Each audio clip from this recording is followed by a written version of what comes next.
গ্রামের ছেলে রাহিম সবসময় ক্লান্ত আর অসুস্থ বোধ করত। একদিন তার দাদু বললেন, রাহিম, সুস্থ থাকতে হলে কিছু নিয়ম মেনে চলতে হয়।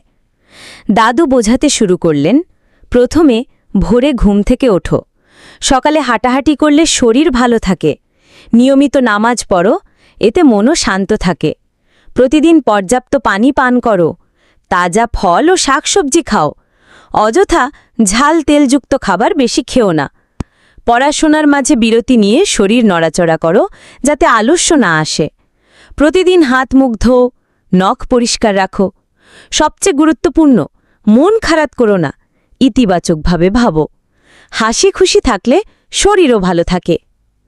রাহিম দাদুর কথা মনে রাখল। কয়েকদিনের মধ্যেই সে দেখল তার শরীর হালকা লাগছে, পড়াশোনায় মন বসছে, আর বন্ধুদের সাথে খেলতেও মজা পাচ্ছে। রাহিম বুঝল, স্বাস্থ্য ভালো রাখা কোনো একদিনের কাজ নয়, এটা প্রতিদিনের অভ্যাস।